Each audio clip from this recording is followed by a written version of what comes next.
message. Amen. Lahat ng sinasabi diyan ay Amen. hayaan mo Holy Spirit mag-reveal sa'yo. Hindi ko sinasabi lahat diyan ay tama. Amen. Di ba? But hayaan mo Holy Spirit huwag mo entertain ng negative.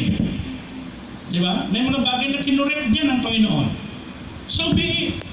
Amen. The main thing, hindi mo dapat i-lose ang trust mo sa message. Amen. Hindi mo dapat i-lose ang trust mo sa Bible. Ganun din. Kaya sabi ng prophet, God on print, Jehovah printed on a book, and there's none of it just some kind of a fiction tale, but it's all absolutely the truth. Every phrase of it, hang your soul. It's there, it's the truth. And God will back His word up. Hindi na tingin natin sa message. Dagdag pa niya sa there's a man who can turn out the light. God's word comes only by the Bible. Kaya ang prophet, kung siya ay dumating unscriptural ang kanyang turo, then hindi yun salita ng Panginoon. Nakita natin lahat ng kanyang sinasabi ay ayon sa scripture.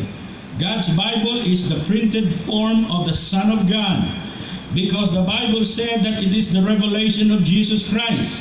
It's God revealing Himself through Christ, and Christ is the Word. And it takes the light of God. Yun yung sinasabi natin.